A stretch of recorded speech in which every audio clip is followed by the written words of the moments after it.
રામ ભક્તિનો રંગ લાગ્યો. આજ અસલી કૃપા છે. તમારા બે ચાર કામ કરી આલું, ગાડી જોતી હોય ગાડી લઈ આલું, પૈસા જોતા હોય પૈસા લઈ આલું. એ તો સમજ્યા બધું, એ તો બધું સમજ્યા કે માતાજી આ બધા કામ કરે. એ તો સમજ્યા. બધી જગ્યાએ માતાજીને માનતા રાખો, કામ કરતી જ હોય, કેમ કે દેવી શક્તિ છે અને હાજરા હજુર છે. પણ તમે માગવા શું આયા હતા અને મેં ખુખાર મેલડી મેં બહુચર મેલડી આલ્યું છું એ તો આજે નહીં 6 મહિના પછી ખબર પડી.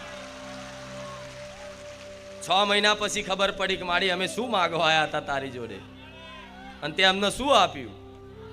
મેં એવી વસ્તુ પ્રદાન કરી છે કે જે ક્યારેય નષ્ટ ના થાય. કદાચ રૂપિયા ધન દોલત આપી દઉં, રૂપિયા ધન દોલત આપી દઉં, મિલકત આપી દઉં, માન સન્માન ઇજ્જત આપી દઉં, આ બધુંય આપી દઉં ને તો આ બધુંય સમય જતા રૂપિયાય નષ્ટ થાય, મિલકતય નષ્ટ થાય, માન સન્માનય નષ્ટ થાય, બધું જ નષ્ટ થાય આ સંસારમાં. પણ એકમાત્ર ભગવાનનું નામ એવું છે કે જન્મો જન્મ સુધી નષ્ટ થતું. મારા રામનું નામ એવું છે કે આ જન્મ નહીં, જન્મો જન્મ સુધી આ રામ નામ તમારો સાથ નહીં છોડે, એટલો વિશ્વાસ રાખજો. કેમ? કેમ કે ભગવાન એ અનંત છે, અસીમ છે. ભગવાન શું? અનંત છે, જેનો કોઈ અંત નથી. બ્રહ્માંડમાં ગમે તેટલી દૂર વિજ્ઞાન પહોંચશે ને, વિજ્ઞાન ગમે તેટલું બ્રહ્માંડમાં પહોંચશે ને એટલું બ્રહ્માંડ વિશાળ થતું જાય છે, એટલું વિશાળ થતું જાય છે. જોવો છો ને આજે કોઈ મંગળ ઉપર જાય, કોઈ ચંદ્ર ઉપર જાય, કોઈ પેલા ગ્રહ ઉપર જાય, કોઈ સૂર્યની નજીક પહોંચી જાય. તેઓ વિશાળ બ્રહ્માંડ છે, વિશાળ. વિજ્ઞાન જેટલું પહોંચવાની કોશિશ કરશે ને એટલું મોટું બ્રહ્માંડ થતું જાય છે. તેવા અનંત બ્રહ્માંડ છે ઉપર. કેટલા અનંત બ્રહ્માંડ! એ અનંત બ્રહ્માંડના સ્વામી હોય તો મારા રામચંદ્ર ભગવાન. એ અસીમ છે, એની સીમા નહીં કોઈ. એ અનંત છે, એનો અંત નહીં કોઈ. તો જો ભગવાન અસીમ છે, અનંત છે, તો ભગવાનનું નામય અસીમ છે, અનંત છે. વિશ્વાસ રાખજો. શું? ભગવાનનું નામ અનંત છે, અસીમ છે. એટલે મારા ભક્તોને, બારેજા ધામ આવનારા ભક્તોને મેં સોલંકી પેઢીની માતાએ રામ નામ પ્રદાન કર્યું છે. જેમાં કોઈ વસ્તુ વારણ કારણ મૂળા જોડા દાણા જોવાનું કશું જ કર્યા વગર આપે રૂપે ખાલી રામ નામના સહારે અને મારી ખુખાર મેલડીની વાત સાંભળી અને જીવનમાં પાલન કરવાથી કલ્યાણ છે. વિશ્વાસ રાખજો આ મારી વાતોનો. જેણે જેણે વિશ્વાસ રાખ્યો છે ને એનો આખા જીવન પરિવર્તન થઈ ગયા છે. આ એનો મેળો થાય છે દર રવિવાર કે ખુખાર મેલડીના, બહુચર મેલડીના શું એવા ચમત્કાર થાય છે. એટલે દિવસે દિવસે દિવસે દિવસે એના ભક્તો વધતા જ જાય છે. મારા ભક્તો ક્યારે ઘટ્યા? દિવસે દિવસે વધતા જાય છે, દિવસે દિવસે વધતા જાય છે. તો ક્યાંક ને ક્યાંક બારેજા ધામ સાથે જોડાવામાં કંઈક નો કંઈક જીવનમાં લાભ થતો હશે. બારેજા ધામ સાથે જોડાવામાં, બારેજા ધામ આવવાથી, બહુચર મેલડીના દર્શન કરવાથી, બહુચર મેલડીમાંનું પ્રવચન સાંભળવાથી કંઈક ના કંઈક જીવનમાં લાભ થતા હશે ને ત્યારે મનુષ્ય જોડાતા જ જાય છે, જોડાતા જ જાય છે. ભક્તોની ભીડ વધતી જ જાય છે દિવસે દિવસે, દિવસે દિવસે, દિવસે દિવસે. જગ્યાઓ નાની પડે, મેદાન નાના પડે, પાર્કિંગો નાના પડે, છતાંય તે સંપૂર્ણ વ્યવસ્થા મારો ભગવાન હાચવી લે છે.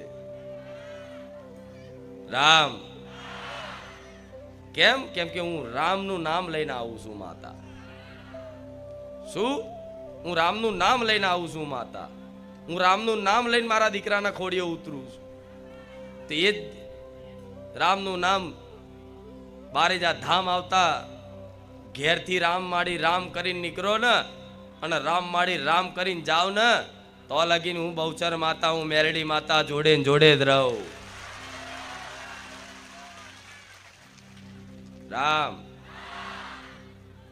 તો વિશ્વાસ રાખજો મારી વાતનો. હું માતા આવી રામવાડી મેલડી માં તરીકે કેમ ઓળખાઈ? કેમ? મારો ભગવાન મારી જોડે છે. તો જો મારા રામચંદ્ર ભગવાન મારી જોડે હોય અને રામના બળથી, રામના પ્રતાપથી, રામ નામના પ્રતાપથી હું જે બોલું છું ને યાદ બની જાય છે. રામ બાણ બની જાય છે. બની જાય છે ને? તો આ રામનું નામ આ પ્રદાન કર્યું હોય અને તમે ભાવથી, હેતથી, પ્રેમથી, શ્રદ્ધા અને વિશ્વાસપૂર્વક આ સ્વીકાર કર્યું હોય ને તો બસ દરેકને એક જ પ્રાર્થના કરીશ કે તમારી ધીરજ ના ખૂટી જાય એનું ધ્યાન રાખજો. ગાદી પર બિરાજમાન થતા પહેલા રામધૂન કેમ કરાવું છું? પ્રવચનની શરૂઆત કરાવતા પહેલા રામધૂન કેમ કરાવું છું? કઈ પણ વસ્તુ કરાવવા પાછળ કંઈક નું કંઈક કારણ હોય છે, એટલે અહીંથી રામવાડી મેરડીમાં કરાવે છે. તો રામધૂન કેમ કરાવું છું? રામધૂન એટલા માટે કરાવું છું કે આ લાખો ભક્તો અહીંયા આશા સાથે આવે છે કે અમે સુખી થઈ જઈએ માં, અમે દુઃખી છે માં, અમને અમારા જીવનમાં સુખ પ્રદાન કરો. કંઈક ના કંઈક સાંસારિક કાર્યો નહીં થતા હોય, કોઈ પણ સમસ્યા હશે, પણ કંઈક ને કંઈક સમસ્યાનું સમાધાન કરવા માટે તમે બારેજા ધામ આવો છો. તો તમે અહીં આવો છો તો આખું અઠવાડિયું સંસારમાં હરતા ફરતા કેટલાય ટેન્શનોમાં, જેટલી ચિંતાઓથી ઘેરાયેલા હોય, જેટલાય દુઃખોથી ઘેરાયેલા હોય અને થાકી નિરાશ થઈ અને ફરી એક વખત બારેજા ધામ રવિવારના દિવસે આ રીતે આવીને બેહી જતા હોય ને તો આ સંસારનો મેલ તમારા મન ઉપર ચોટ્યો હોય. અત્યાર સુધી ભગવાનથી વિમુખ હતા, માતાજીથી વિમુખ હતા, તો ભગવાન માતાજીથી વિમુખ હોય એ મનુષ્યથી હર હંમેશા વગર જાણે કે અજાણે પાપ જ બનતા હોય છે. પાપ કરવા માટે કોઈ પ્રયત્ન કરતો નહીં માણસ, આપે રૂપે પાપ જ બને. મતલબ ભગવાનથી કોઈ એવું કે મારા જીવનમાં કોઈ એવા પાપ નહીં બન્યા, તો ભગવાનથી વિમુખ રહો અને જે કર્મ કરો એ બધા પાપ ગણાય. તો અત્યાર સુધી તમે 5 વર્ષ પહેલા કે 2 વર્ષ પહેલા કે 10 વર્ષ પહેલા તે ભગવાનથી વિમુખ હતા, માતાજીથી વિમુખ હતા, એ બધા પાપ જ બન્યા હશે. અને આ પાપ જન્મો જન્મથી ચાલતા આવ્યા છે. અને પાપનું પરિણામ શું છે? દુઃખ. શું પાપનું પરિણામ શું છે? અત્યારે જે દુઃખ વેઠો છો ને એનું મુખ્ય કારણ કર્મના સિદ્ધાંત અનુસાર જોવા જઈએ ને તો કોઈ દેવી દેવતા, કોઈ ગ્રહો નક્ષત્રો, કોઈ મૂઠ ચોટ, કોઈ ચોઘડિયા નહીં નડતા. તમને તમારા કરેલા કર્મો જ નડે. આ વાતનો વિશ્વાસ રાખજો.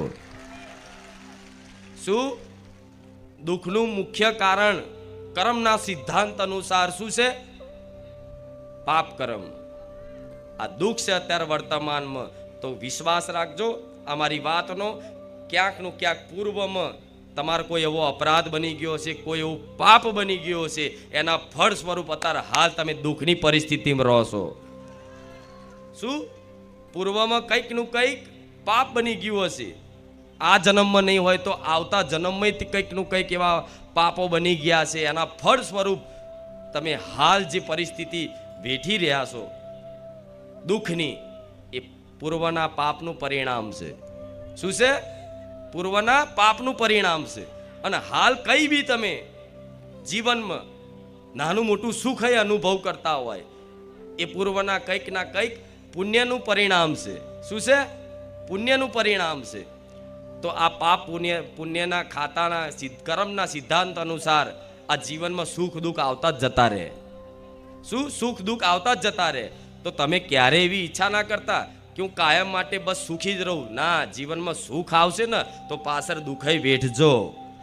આવશે, દુઃખ આવશે જ. હું નહીં કહું સંપૂર્ણ રીતે તમે સુખી થઈ જશો, પણ આ રામ નામ કેમ પ્રદાન કર્યું છે, રામ નામ જપ કેમ કરાવવું